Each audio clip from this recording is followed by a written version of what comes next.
आज हम रूस और यूक्रेन की जंग के हवाले से थोड़ी सी बात करेंगे कि इसका पस मंज़र क्या है, किस वजह से ये जंग लगी, इसमें किसका कसूर, किसका फ़ायदा है और किसको नुकसान जो है हुआ या होगा। बात ये आ जाती है कि मैं जो बात करने लगा हूँ उसमें ना यूक्रेन की कोई डिफेंड कर रहा हूँ ना रूस को। जो हकायक है वो और जो उसका माइंड सेट है रूस का बन गया हुआ, उस हवाले से रूस का माइंड सेट ये है कि वो दिफाई तौर पर एक बड़ी उसका प्रॉब्लम है। प्रॉब्लम ये है कि उस पर हमेशा सदियों से हमले होते रहे हैं और कब्जा होता रहा। मंगोलों ने हमला किया, कब्जा कर लिया, फिर मगरब की तरफ से ख़ास तौर पर यानी यूरोप की तरफ से, मगरबी यूरोप की तरफ से हमले ज़्यादा हुए। और वजह यह है कि उसकी टेरेन यानी जोग्राफियाई जो है उसकी सिचुएशन वो ऐसी है कि रास्ते में कोई रुकावट नहीं, ना कोई पहाड़ों का सिलसिला है, ना कोई बड़ा दरिया है कि जो रोक सके, ना इस तरह की कोई चीज़। तो जो हमला आवर आते वो सीधा वहाँ पहुँच जाते थे और कब्जा भी कर लेते, फिर जंग भी होती, फिर नुकसान भी होता। दूसरी बात यह आ जाती है कि रूस कोई सदी सवा सदी पहले कोई ऐसी ताकत नहीं था बड़ी। यूरोप के मुकाबले में इसे बस एक गांव समझा जाता था। और 1905 में जो जापान के साथ जंग हुई उसमें रूस को शिकस्त हुई। रूस ताकत बना 1917 के कम्युनिस्ट इनकलाब के बाद। इस इनकलाब के बाद ये हुआ कि वसाइल तो वही थे, लेकिन उन वसाइल को इस तरह इस्तेमाल किया गया। पहले जो था वो शाही ख़ानदान पर इस्तेमाल होते थे, जागीरदारों पर इस्तेमाल होते थे, अब ये इस तरह इस्तेमाल होने लगे कि पूरे मुल्क को फ़ायदा पहुंचा। पूरे मुल्क में जो थी जब इनकलाब आया उसके बाद इसका नाम सोवियत यूनियन हुआ। उसमें रूस सबसे बड़ा सूबा था, उसके बाद यूक्रेन है, बेलारूस है, फिर इस तरह 15 जो है रियासतें थी। दूसरी जंगे अजीम में इतनी बड़ी ताकत बन गया हुआ था सोवियत यूनियन कि हिटलर को जो शिकस्त दी है वो ना अमेरिका ने दी है, ना बरतानिया ने, ना किसी और ताकत ने, सोवियत यूनियन ने दी। और उस जंग के बाद सोवियत यूनियन बहुत बड़ी फौजी ताकत बनकर उभरा। फिर अमेरिका ने एटमी धमाके किए, रूस ने, सोवियत यूनियन ने भी कर लिए, वो भी उसके बराबर आ गया। 50 और 60 तक ये था कि सोवियत यूनियन जो था या अमेरिका के फौजी ताकत में बराबर था या 19-20 का फर्क था, और 20 जो था वो सोवियत यूनियन था। ये सिलसिला चलता रहा 1990 तक। और उस दौरान जितनी दुनिया में आज़ादी की तहरीकें थीं उन सबको जो है मदद जो है वो सोवियत यूनियन ने दी। अगर सोवियत यूनियन की मदद शामिल ना होती तो इतने मुल्क जो हैं, पाकिस्तान, हिंदुस्तान समेत कितने ही मुल्क जो हैं वो आज़ाद नहीं हो सकते थे। और फ़लस्तीनियों को सारी मदद उनकी थी। दूसरी भी इस तरह अफ्रीका के मुल्कों में भी जो थी। 1985 में ये हुआ कि वहाँ गार्बोचोफ, मिखाइल गार्बोचोफ नाम का आदमी जो है वो सरबराह बन गया। अब उसने पॉलिसी दी, 3 उसके थे पहलू। एक ग्लासनोस्ट, ओपननेस, खुलापन, दूसरा पेरेस्ट्रोइका के रिस्ट्रक्चरिंग, और तीसरा जो था डेमोक्रेटाइजेशन। और उसने ये हुआ कि अब तक जो था अमेरिका के साथ सोवियत यूनियन की जो थी वो मुखासमत दुश्मनी चल रही थी, और उसे सर्द जंग कहते हैं क्योंकि दोनों की आपस में कोई बराह रास्त जंग नहीं हुई। उसने उनके साथ दोस्ती का हाथ बढ़ाया, ये गलती थी। जब दोस्ती का हाथ बढ़ाया तो अमेरिका को दखल देने का मौका मिल गया, वहां वो आ गए। वहां उन्होंने जो मुकामी लोग थे उनमें एजेंट भी अपने ढूंढ लिए।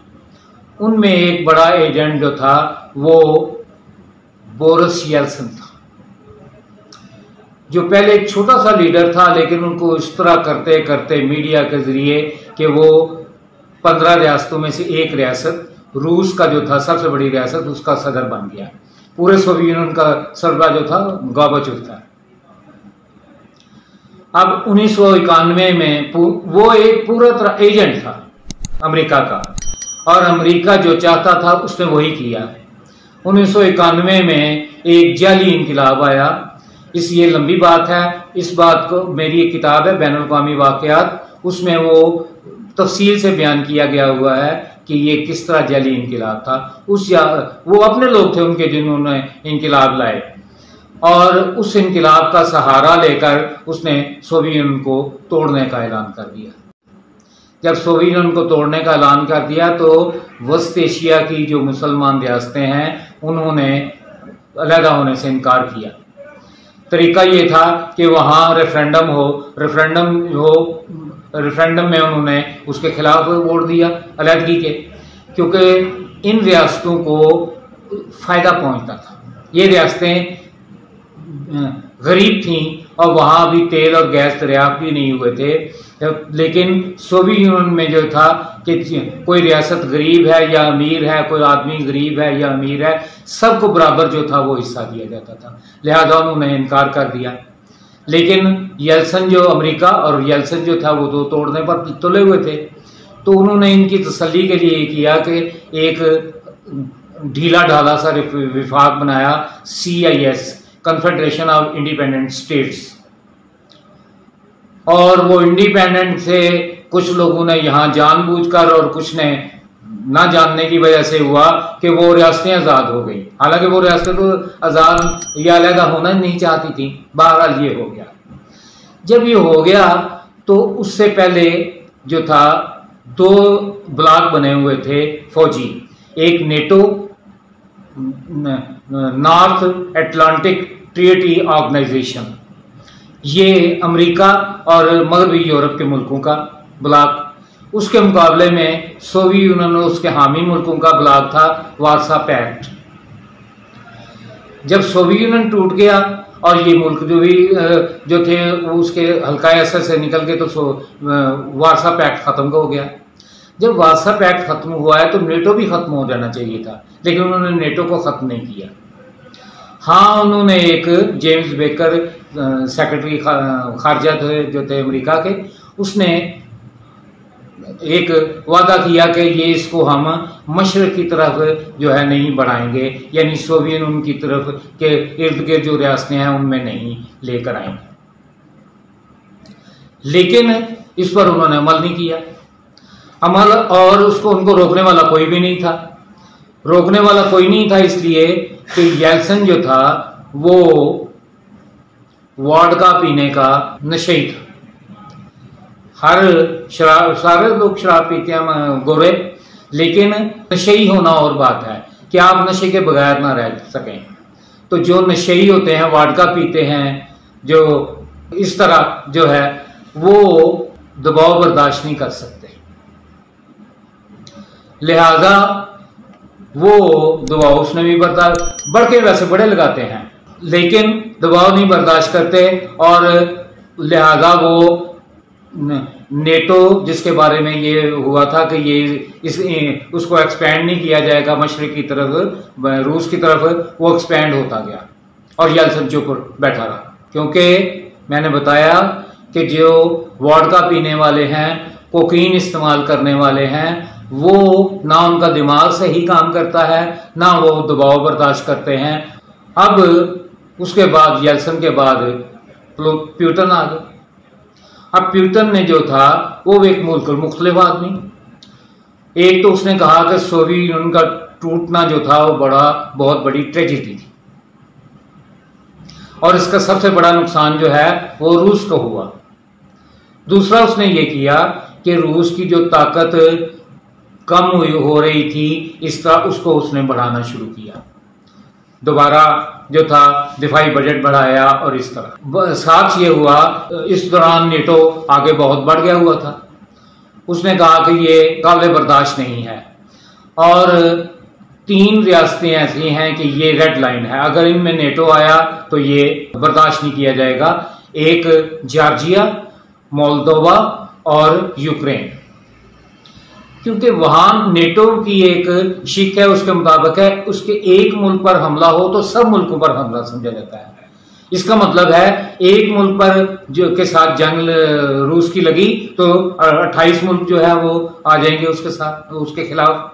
अब और अगर वो यूक्रेन या मोल्दोवा या जॉर्जिया में आ जाता है तो इसका मतलब है बिल्कुल उसके सर पर आकर अमेरिकी मिसाइल लग जाएंगे, उसकी तो सलामती गई। लिहाजा उसने प्यूटन ने कहा कि ये रेड लाइन है। अब होते होते क्या हुआ कि पिछले इंतखाबात में वोलोदोमिर येल्त्सिन सदर बन गया। ये साहब कौन है? ये एक मज़ाहिया एक्टर था, शायद बहुत, मैंने ड्रामे नहीं देखे, बहुत अच्छा एक्टर होगा, शायद वहां का मुनव्वज़ीफ हो और या अमानुल्लाह हो, बहुत बड़े एक्टर थे मुनव्वज़ीफ भी और अमानुल्लाह भी, लेकिन इनको मुल्क का सदर या वज़ीर आज़म तो नहीं बनाया जा सकता। अगर एक शख्स की महारत किसी फील्ड में है, मसलन किसी एक्टिंग में है या खेल के मैदान में है, इसका मतलब ये नहीं है कि उसे मुल्क का सरबराह बना दें, उसे पता ही कुछ नहीं है। एक तो ये एक्टर, दूसरा वहां एक सीरियल चलाई गई जिसमें बताया गया कि मुल्क जो है वो तबाह हो रहा और उसमें करप्शन है और फलां है और ये है, और ये सदर बनता है येल्त्सिन और जो था वहां वो तमाम बुराइयों को खत्म कर देता है, तमाम खराबियों को दूर कर देता है। सीधी सी बात है, एक ड्रामा था, लेकिन लोग ऐसे मुतासर हुए, उसके बाद जब इलेक्शन आए तो इसको वोट दे दी और वो सही वोट जो था जनरल वोट से आया, कोई आरटीएस फेल नहीं हुआ था, कोई जो एजेंटों को बाहर नहीं निकाला गया था और नताइज नहीं बदले गए थे, वहां वाकई वो उसको वोट दिए गए। अब वो सदर बन गया, सदर बनने के बाद उसे कुछ पता ही नहीं है, ना बैनुल अक़वामी वाक़यात का पता है, ना कुछ सियासत का पता है, ना कुछ। उसने ऐलान किया कि मैं नेटो का जो है वो हम रुकन बनेंगे। ये तो रूस के लिए जो था बड़ा खतरा था, लिहाजा रूस ने उन्हें समझाने की कोशिश की कि ये ना करें, अगर ये किया तो हमारी आपकी जंग है।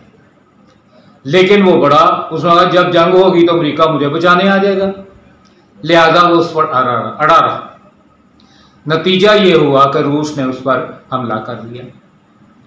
अब रूस ने जब हमला किया तो पहले तो ये था कि कीव जो दारुल हुकूमत है उस पर कब्जा किया जाए, फिर बाद में स्ट्रेटेजी बदली और ये बदली इन इलाकों में जो उसके साहिली इलाके बनते हैं और जहां रूसी नस्ल के लोगों की अक्सरियत है, उन इलाकों पे जो है कब्जा किया जाए।